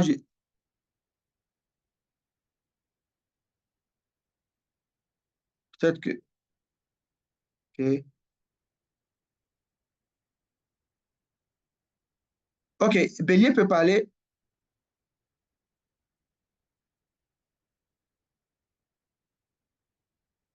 C'est bon. Bélier à la main, juste après Bélier, Ahmed Sangaré et après ça, Héritier Mbassou. Là, c'est chez moi, c'est au Congo, je suppose. Puis, Bélier peut parler. OK. Ahmed Sangaré, ou bien c'est une erreur? Héritier? Vous vous êtes trompé, c'est ça? Bon, OK. Il y a quelqu'un d'autre, Zoom, juge. OK, allez-y.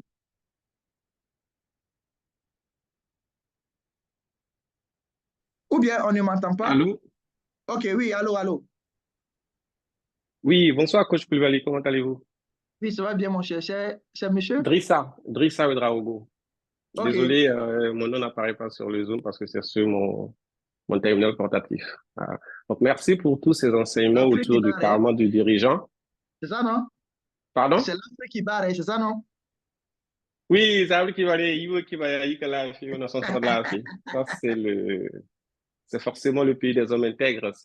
Yes. Ça ne se cache pas, ça se ment pas, ça se voit, ça se vit et ça se sent. Donc, merci OK. pour ces enseignements autour du karma du dirigeant. Je pense que la petite expérience, c'est que quand on est dirigeant, il y a 3 axes en général. Et tous les exemples que tu as cités, c'est que un dirigeant, il ne tient pas de promesses à ses collaborateurs. Il tient des promesses à son organisation. Mhm. Et quand on décide d'augmenter les salaires et qu'on prend une promesse, parce que c'est quoi une promesse? Une promesse est anticiper une situation future qu'on ne maîtrise pas. Et c'est Mhm. pourquoi, quand on arrive, demain, j'irai J'irai, par exemple, j'ai un rendez-vous demain, donc j'anticipe sur la réunion, je tiens des promesses, sauf que la situation, comme disent les militaires, c'est que c'est le terrain qui commande la situation Yes. et la décision. Donc, quand on est dirigeant, il faut, pas tenir beaucoup de promesses, parce que ce qui fait que on a du mal auprès de nos collaborateurs et souvent on a l'impression on perd en crédibilité. C'est parce que justement, plus tu promets, plus il y a le risque que tu sois moins crédible, plus il y a le risque que la promesse ne se tienne pas. Mais moins tu promets, eh bien ce risque-là, il est minimisé aussi. Non, non, Idrissa, Oui, je permets de prendre le prénom en même temps. oui, il n'y a pas de souci, tranquille. Hein. C'est bon? Oh, non, non, non. Non, Idrissa, en fait, soit ça ne marche pas comme ça, soit il y a des situations où il faut faire quelque chose. Par exemple, c'est que tu as ton bon petit, c'est que c'est l'un de tes meilleurs talents. Mhm, Et la concurrence veut le débaucher. mhm. Mais actuellement, là, tu n'as pas la possibilité de lui donner ce qu'il faut. Oui. Tu as deux choix. Soit tu lui dis quelque chose pour rester Mhm, et tu te bats pour améliorer la situation, soit tu mhm. pars. Maintenant, en tant que dirigeant, là, tu sais que s'il part là, c'est pas bon. Parce que rien Ouais. que même pour avoir quelqu'un comme lui là, et tu seras obligé de mettre sur la table le double que tu ne voulais pas lui donner. Mhm. Donc, je parle là. C'est que il faut faire quelque chose. C'est que tu fais quelque chose pour calmer le jeu. En attendant que. C'est comme. Il y a du Non, feu mais sur la table. Il y a du feu j'ai sur la bien table. compris. Donc, quand tu as de l'urine, tu Uh-huh. éteins avec. Quand tu Ouais. as, et quand tu as de la boue, l'objectif, c'est que le feu s'éteigne. Oui, Après, c'est ce que maintenant, je dis. voilà, on va réfléchir si est-ce que c'était la boue. Il faut nettoyer maintenant le coin. Mais Uh-huh. souvent, il y a des promesses qu'il faut faire. Tu n'as pas le choix. Maintenant, mon défi même n'est pas ça, seulement qu'il ne faut pas être gêné. Mais souvent, on est gêné et on vit ça mal. Non, non, il ne faut pas être gêné. Il faut prendre pour Dieu le jeu, regarder maintenant à l'horizon quelles sont les options que tu as. Souvent, il y a des choses qui tombent sur ta table, boum! Mais il faut Ouais. faire quelque chose immédiatement, sinon tu es mort. C'est plutôt ça, il dit ça. Non, non, Que... je suis, par exemple, si on prend la situation, un collaborateur sur qui je compte, qui est un de mes talents, vient un matin me dire, ben, écoute, Rissa, j'ai envie de partir ou bien je sens que la concurrence veut me débaucher. Primo, si, normalement, ça ne doit pas me surprendre. Parce que dans ma gestion de talent, tous mes talents, et si c'est vraiment un haut talent, ça peut arriver exceptionnellement qu'un de mes hauts talents veuille partir sans que je le sache. Parce qu'on ne peut pas tout savoir, on ne peut pas tout prévoir, etc. et tout ça. Mais ma responsabilité de dirigeant, c'est de gérer des talents. C'est-à-dire que il y a des postes stratégiques et des personnes qui sont pivots dans l'organisation. Ces personnes-là, je dois en faire une priorité de telle sorte que elles me surprennent très rarement. Je ne dis pas qu'elles me surprendront jamais. C'est clair.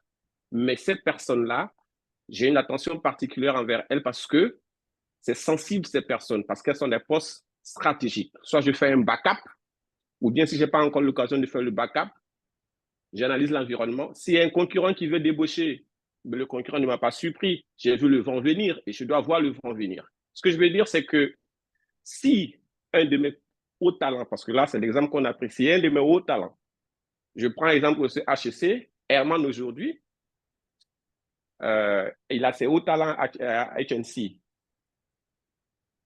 Ces hauts talents ne peuvent pas le surprendre. Ou bien le surprendront très rarement et de dire ben, ça va quoi, je vais quitter quoi. Non, je suis Et le d'accord. dirigeant doit tout. Non, non, ce que je veux dire, c'est que le dirigeant doit toujours être prêt à ça. Je suis Tu vois, pas donc quand il vient me dire ça, la plupart des choses, je prends acte.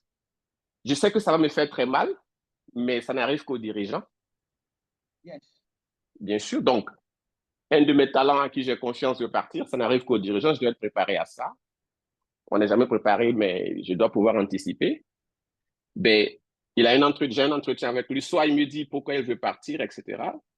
Mais quand je sors de là, ou bien quand il repart, en tant que dirigeant, il y a deux options. Je le retiens ou bien il part. Parce que de toutes les façons, la situation conjoncturelle, c'est peut-être essayer de le retenir, mais la structurelle, c'est de dire, mais attention, il y a quelque chose que j'ai manqué là. Il y a quelque chose que j'ai loupé. Je suis Parce d'accord. que, parce que Idrissa, s'il... Mhm. seulement que, seulement que le défi, c'est quoi? Il y a un enjeu. Oui, Il y a un enjeu. C'est que nous, les dirigeants, on a ce qu'on appelle la myopie stratégique. voilà, exactement. Mhm. Cette myopie-là fait que quand on s'entend bien avec certains collaborateurs, on a l'impression qu'on les a bouclés, On les a verrouillés. on les a verrouillés. Alors, alors moi, nous, on accompagne une entreprise où le DG, par exemple, a perdu l'un de ses meilleurs gars, tu vois. Mais, tu vois, ils étaient tellement trucs que, voilà, le DG ne pouvait pas penser que le gars là va partir. En tout cas, va partir sans lui dire. Ouais, si tu vois. Donc, c'est que le DG pensait ça tellement. Le gars, un bon matin, il a déposé tout, il est parti. On peut appeler ça comme on veut. Mais tu vois, à un moment donné, ça peut t'échapper. Et cette myopie fait que, c'est que la personne la plus proche te dit non, j'avais lui là, j'ai fait toutes les guerres. Donc, c'est pas lui là qui a mis lâché. Et c'est lui qui te lâche. C'est lui qui te lâche. Maintenant, deuxième chose qui arrive, au-delà de la myopie, il y a l'arrogance managériale que nous, les dirigeants, on a souvent. Et l'arrogance, c'est quoi? C'est qu'on ne veut pas descendre souvent pour négocier avec certains collaborateurs. On se dit que, voilà, j'ai un DG sous la main, il n'y a même pas longtemps là, qui a, qui a l'une de ses collaboratrices qui est partie. Donc, il dit non, on ne peut rien faire. Parce que, c'est que pour lui, il n'y a même pas longtemps, il a donné promotion à la dame, tu vois. Il n'y a même pas longtemps, il a augmenté son salaire. Il n'y a même pas longtemps. Donc, il a fait tellement de choses pour la fille, selon lui, que, tu vois, il n'arrive pas à accepter que la fille est partie. Donc, il ne veut même plus faire d'efforts pour la retenir, tu vois, Idriss. Donc, souvent, on fait face à des cas en tant que dirigeant qui font que on, on doit prendre des décisions qui sont brûlantes. Maintenant, comme on prend personnellement les choses, ça fait on est soit myope, soit on a cette arrogance-là ou bien on a notre honneur. On dit que je ne vais pas faire une promesse que je ne vais pas pouvoir tenir. Donc, tout ça là fait que on se retrouve souvent dans des situations complexes en tant que dirigeant et on ne s'en sort pas. Mais on n'a pas compris que ça n'arrive qu'aux dirigeants. Être humilié et mettre son orgueil à côté, voilà. Chez nous, à HNC, on dit que, voilà, le seul domaine où on ravale sa vomissure, c'est le management. Tu vomis et puis tu ravales. Donc, ça fait partie du game. Oui, merci coach. Ça fait partie du game, forcément. Ça fait partie du game. Mais tu vois, ce que je veux dire, c'est que il faut toujours avoir une longueur d'avance. Je suis d'accord. Je suis d'accord. Dans l'exemple que c'est pas, je comprends l'arrogance et je comprends la myopie stratégique, mais dans l'exemple que tu as pris, je lui ai fait une promotion il y a peut-être 6 mois. Elle me dit qu'elle part, etc. et tout ça. C'est mon rôle de dirigeant à moi, c'est stratégiquement de prendre le recul et de savoir à quel moment ça va exit. Si je sais que j'ai besoin d'elle en ce moment-là, je négocie avec elle, je descends de mon piédestal et je négocie avec elle. Mais pas que, parce qu'au moment où je négocie avec elle, je prépare aussi. C'est comme si je suis en pleine campagne avec un 4x4 et j'ai une roue de secours. Mais s'il y a une roue qui je sens qui n'est pas bien, parce que je sens que c'est la première fois, il y aura une deuxième fois, il y aura une troisième fois, c'est que très souvent on attend, on dit mais j'ai négocié avec elle, ça fait 6 mois, etc. Elle revient. Non, mais à partir du moment où il y a un mouvement qui s'est enclenché, du fait qu'il y a un talent qui commence à dire « je vais partir » pour ne pas tomber dans une forme de chantage dans la durée, ben, je prépare la route de secours. Et c'est en ce niveau-là où, en fait, certains dirigeants se retrouvent dos au mur parce qu'ils n'ont pas vu les choses venir. Moi, un collaborateur vient me dire, écoute, Drissa, voilà, je veux m'en aller, etc. Je dis, OK, pour le moment, j'ai besoin qu'il soit là, pas de souci. Je négocie avec lui autant que ce peut. Mais à partir du moment où il sort de mon bureau, je dis, ben, attention, ça fait la première fois, au moins dans une année, dans 6 mois en fonction de l'urgence, il est déjà dans un circuit. Donc, soit j'arrive à l'extirper de ce circuit-là, où je dis, ben, écoute, ça va aller. Donc, je ne dois pas être surpris qu'elle revienne à la 3e fois me dire, il faut que tu m'augmentes encore, sinon je vais partir. C'est là où je dis, il faut anticiper. Si un collaborateur vient la première fois te dire, ça, je vais partir parce qu'il y a la concurrence, etc., il essaie de m'augmenter de 10%, de 20%, etc., et tout ça.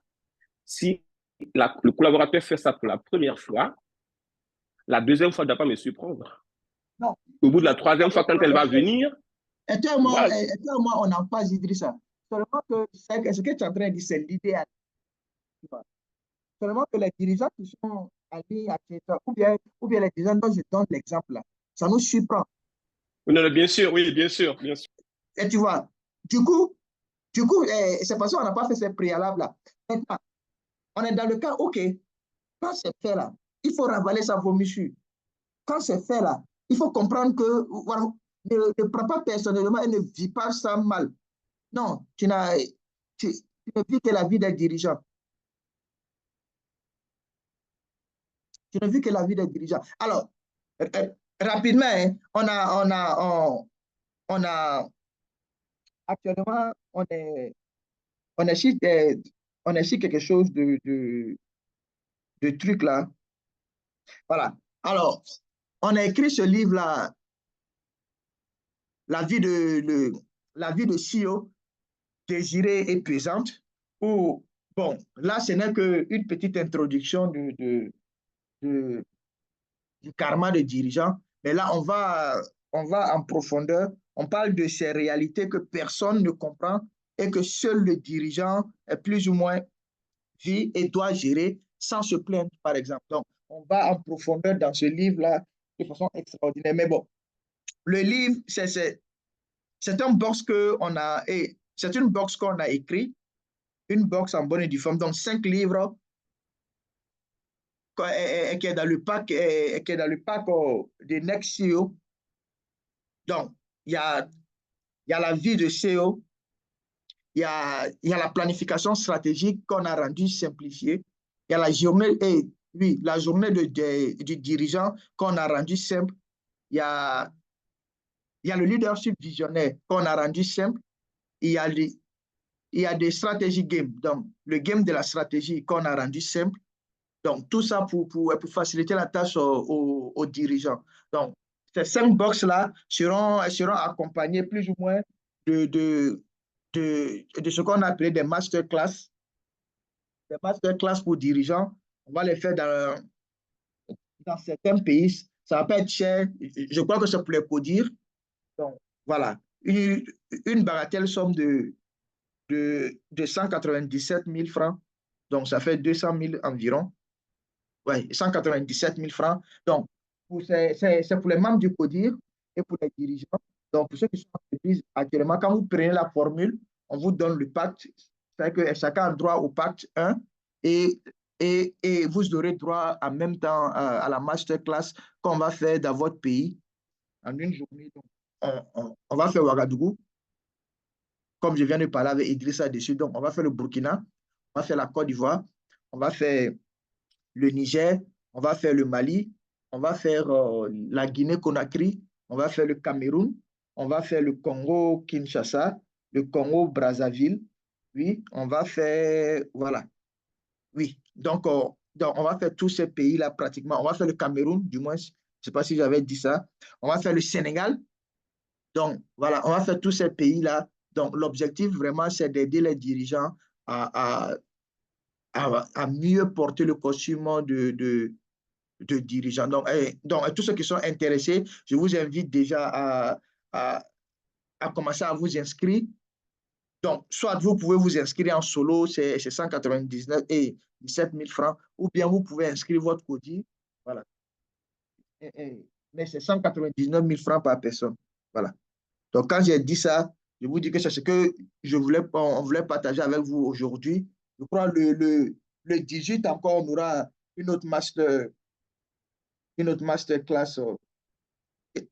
Oui, on aura une autre masterclass le vendredi 13 septembre. Voilà. Là, on va parler de stratégie. Donc, on va parler de la scénarisation, comment les dirigeants visionnaires scénarisent et plus ou moins la conquête et la domination des marchés et multiplient les coûts d'avance. Donc, peut-être que ça va.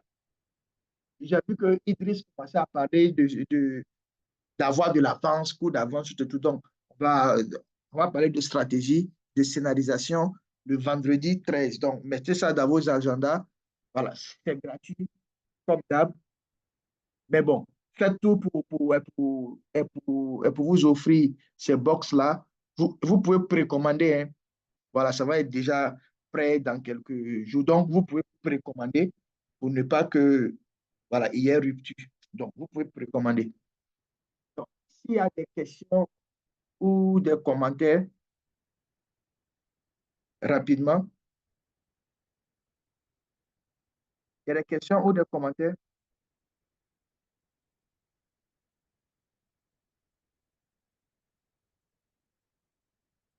Il y a des questions ou des commentaires? OK. Donc, OK.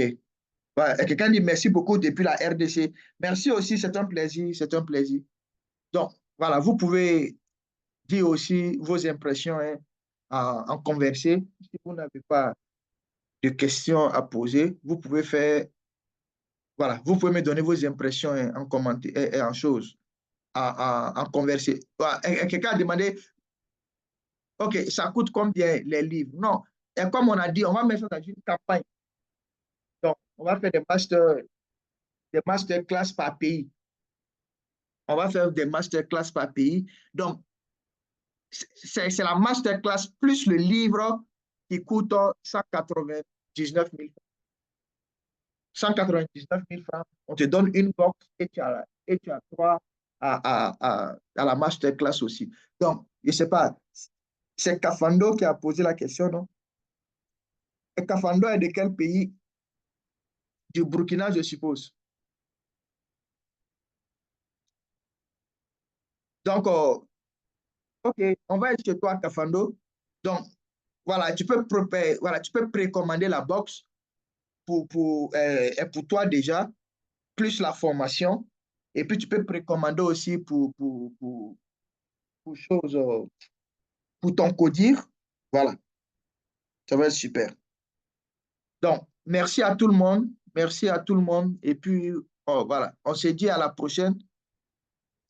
Euh, euh, euh, le 13, le vendredi 13, on va être là.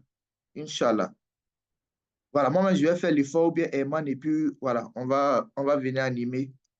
C'est toujours un réel plaisir pour nous à HNC de partager ce qu'on sait faire le mieux, des outils, des méthodes, des techniques pour faciliter la vie aux dirigeants. Parce que voilà, comme on le sait, c'est le métier le plus difficile et le plus compliqué. Quand j'ai dit ça, je nous dis à vendredi. Coach Bekis Dadje a peut-être du mal. Il a du mal avec il a du mal avec la technique. Donc, j'ai fait son job à sa place. Merci à tout le monde.